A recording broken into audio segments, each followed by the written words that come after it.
नमस्ते सबको। तो मेरा नाम दुगी जोनी है। मैं दुकुम कॉलोनी में रहता हूँ और यहीं पैदा हुआ हूँ और यहीं बड़ा हुआ हूँ और मेरा दुकुम कॉलोनी वार्ड नंबर 17 पे पड़ता है। तो हम लोग वार्ड नंबर 17 का जितना भी कॉलोनी है बहुत पुराना कॉलोनी है और इसमें बहुत सा डेवलपमेंट होना बाकी रह गया, तो जिसको मैं पूरा करना चाहता हूँ क्योंकि यहाँ पे डेवलपमेंट कभी आता भी नहीं है। तो इसलिए नहीं आने का कारण से इस बार मेरे पूरा जितना मेरा दुकुम कॉलोनी और प्रेम नगर और इंडस्ट्रियल सेक्टर टोटल मिला के जो वार्ड नंबर 17 में आता है, उन लोगों ने मुझे सपोर्ट किया और प्यार दिया कि इस बार के इलेक्शन आईएमसी में पार्टिसिपेट करें और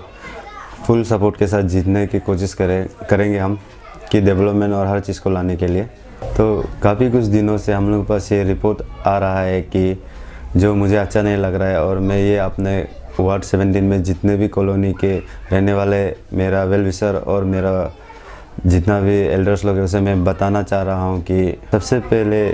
की पॉइंट्स ये है कि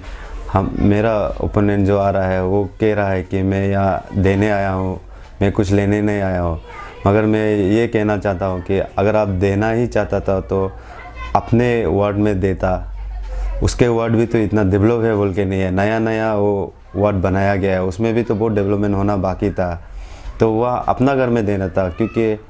अपना घर में ही क्या प्रॉब्लम है अपना को ज़्यादा मालूम होता है। जैसे कि मुझे मालूम है कि मेरे वार्ड में क्या क्या प्रॉब्लम है जो मैं ठीक करना चाहिए था, और वो अपना वार्ड को ठीक नहीं करते हुए वो हम लोग का वार्ड में देने आया बोल के ये बात को हम कैसे मान लें कि वो देने ही आया है। क्योंकि हाँ, जहाँ तक हमको जानता है कि मेरा ओपोनेंट का तो यहाँ में ना घर है, ना कोई उसका आदमी लोग है, ना रिलेटिव्स है, और वो कभी यहाँ से बचपन से वो अपना ज़िंदगी को यहाँ में कहीं घूमा नहीं है। यहाँ का जुरिडिक्शन उसको पता नहीं है। यहाँ का कॉलोनी का अंदर जगह का जो अभी नया कॉलोनी बन रहा है और नया पॉपुलेशन बढ़ रहा है वो उसको पता नहीं है। तो वो कैसे बोल सकता हूँ कि मैं यहाँ देने आया हूँ नहीं देना। आदमी वही दे सकता है जिसको उसके बारे में नॉलेज होता है। तो मैं तो यहाँ का हूँ और मुझे पता है कि यहाँ का हर एक गली को पता है क्योंकि मैं यहीं पैदा हूँ। यहाँ पे क्या प्रॉब्लम होता है, यहाँ में कौन सा घर का छत से पानी गिरता है, कौन सा जगह में पानी में नल में पानी नहीं आता है, और कितना हम लोग का ये सॉइल इरोशन होता है जब नदी बड़ा हो जाता है। ये हर एक प्रॉब्लम तो मैंने बचपन से देख के हुए आया हूँ। तो वो जो कह रहा है मैं देने आओ, ये सिर्फ उसका एक पॉलिटिकल एजेंडा है इस बार का इलेक्शन के लिए, और ये कुछ भी नहीं है। और मैं और एक चीज़ बताना चाहता हूँ मेरा वार्ड नंबर 17 का जितना भी लोग यहाँ पे बसते हैं कि आजकल हम देख रहे हैं कि जब से इलेक्शन अभी ये होने वाला है, यहाँ बहुत अननोन आदमी दिखाई दे रहा है। यहाँ में रात पे घूमते हुए और ग्रुप पे घूमते हुए हम दिखाई दे रहा है, जो एक्चुअली बोलने से उसका तो मेरा ख्याल से हम लोग का वार्ड नंबर 17 में घर भी नहीं है, वोटर्स भी नहीं है। या तो ये मेरा ओपोनेंट वाला ने उसे लाया है कि यहाँ पे आगे जाके कुछ वायलेंस हो सकता है। तो मैं चाहता हूँ कि हमारे यहाँ का जितना भी पुलिस स्टेशन में जितना ऑफिसर्स लोग हैं ये चीज़ को गौर कीजिए, क्योंकि एक बार घटना होने का आप ये चीज़ को सोच के कुछ काम नहीं आएगा। उससे पहले आप यहाँ पे पेट्रोलिंग कीजिए और पुलिस फोर्स लोग जितना हो सके आप यहाँ पे उसको पेट्रोलियम करने दीजिए। और मैं सीएम से भी रिक्वेस्ट करता हूँ कि अब तो एक यंग हम लोग का बड़ा भैया जैसे पिताजी जैसा है, अब तो एक हमेशा यूथ को आगे ले जाने के लिए सोचता है। और अब छोटा मोटा ये वार्ड 17 में ये वायलेंस जो होने जा रहा है वो चीज़ को रोकने से ठीक है, और कोई पॉलिटिकल पार्टीज़ को यहाँ में सपोर्ट नहीं करना चाहिए। क्योंकि आप ऐसे सीएम तो सब अरुणाचल का सीएम है और हम लोग आपका हम लोग सब लोग भाई है। तो आप वार्ड नंबर 17 में मैं आपको रिक्वेस्ट करता हूँ कि इसमें ज़्यादा ध्यान दीजिए, और जितना भी यहाँ जो वायलेंस के लिए लोग बाहर से मंगाया गया है उसको आप पुलिस स्टेशन में ऑफिसर लोग को स्ट्रिक्टली इंस्ट्रक्शन दीजिए कि यहाँ पे वायलेंस जितना होगा नहीं होने का बराबर करने की कोशिश कीजिए। और मैं नेक्स्ट और एक बहुत इम्पोर्टेंट चीज़ कहना चाहता हूँ कि मुझे ये कहीं से रिपोर्ट आ रहा है, क्या ऐसे लग रहा है कि यहाँ पे पैसा का फ्लो करने जा रहा है मेरा ओपोनेंट लोग, और बहुत सारा जगह पैसा लेके भी घूम रहा होगा। तो मैं चाहता हूँ कि ये मनी फ्लो में यहाँ का वोटर्स लोग अपना आपको ना भेजें, क्योंकि वार्ड नंबर 17 मेरा घर है, आप हम लोग का घर है, जितना भी यहाँ पे जितना वोटर्स है। और जहाँ ये मनी फ्लो वाला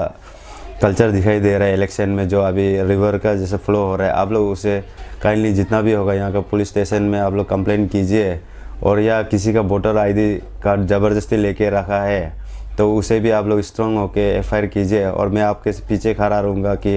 सिर्फ मुझे बताइए कि आपका वोटर कार्ड को कौन ज़बरदस्ती छीन के रखा है और आप लोग को नहीं दे रहा है। और मैं सीएम से प्रेयर और रिक्वेस्ट करता हूँ कि अब सीएम हम सब का है, तो ये वार्ड नंबर में स्पेशली जो अभी चल रहा है कि ओपोनेंट लोग कह रहा है कि जितना भी गवर्नमेंट सर्विस वाला लोग को धमका रहा है कि जो या थ्रेटनिंग कर रहा है कि अगर आप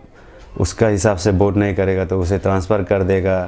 या ड्यूटी से उस लोग को हटा देगा। तो मैं सीएम से रिक्वेस्ट करता हूँ कि आप तो इतना बड़ा लीडर है, बड़ा भाई जैसे है, तो छोटा छोटा इलेक्शन में जो ये ओपोनेंट लोग ऐसे जो थ्रेटनिंग कर रहे हैं आप उसको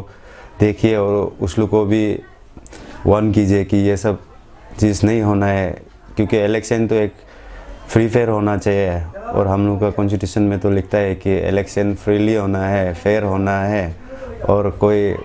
दादागिरी नहीं होना है और किसी का अगेंस्ट में डिस्क्रिमिनेशन भी नहीं होना है। ये एक मतलब राइट है, राइट टू वोट है जो हर एक आदमी को मिलता है कि वो अपना हिसाब से वोट करे बिना किसी का प्रेशर में या दबाव में। नहीं तो इलेक्शन तो ऐसा हो जाएगा कि फ्री फेयर गायब हो जाएगा, ओनली वो मनी पावर और दादागिरी हो जाएगा। तो लास्टली मेरा ये प्रेयर है कि मेरा जितना भी जनता या मैं वार्ड नंबर 17 में है कि आप जो रियल फैक्ट है इस इलेक्शन में आप रियल फैक्ट को जानिए और उसका हिसाब से वोट कीजिए और प्रैक्टिकली बन जाए। क्योंकि अगर आप मेरा ओपोनेंट को वोट करता है जो ईटानगर में रहता है सिंकी में, अगर आप उसे वोट करता है तो आपको ये फैक्ट भी मालूम होना चाहिए कि हम लोग का जितना भी डॉक्यूमेंट्स होगा कल को जाके ये स्मार्ट सिटी बनने जाएगा तो पेपर वर्क्स और भी ज़्यादा बढ़ जाएगा। जो आपको छोटा छोटा पेपर वर्क्स को लेके आपको ईटानगर जाना पड़ेगा एक छोटा सा साइन के लिए, एक अपॉइंटमेंट उस दिन मिलेगा क्या नहीं वो भी गारंटी नहीं रहता है हम लोग को। वहाँ जाते जाते हम लोग का जो खर्चा चला जाएगा, जो हम लोग बेयर करते करते जो हम लोग का छोटा सा जैसे कि बर्थ सर्टिफिकेट है, एसटी है, पीआरसी है, कल को लैंड अलॉटमेंट के लिए हम लोग को एक साइन चाहिए कॉर्पोरेटर से या कमर्शियल के लिए साइन चाहिए, ट्रेडिंग लाइसेंस के लिए चाहिए, कोई भी बिजनेस पर्पज़ के लिए हम लोग को जितना भी कागज़ चाहिए वो कागज़ बनाते बनाते जो उसका रेवेन्यू सिर्फ हम लोग शायद 500 रुपीज़ देता होगा, उतना तो आना जाना में हम लोग का खर्चा उससे ज़्यादा 10-15 हज़ार हो जाएगा। और ऊपर से फिज़िकल भी हम लोग को बहुत हेल्थ प्रॉब्लम भी होगा। जितना ओल्डर एज पीपल है जो उसके लिए रन करने भी नहीं सकेगा ईटानगर से सिंकी भी जाने के लिए।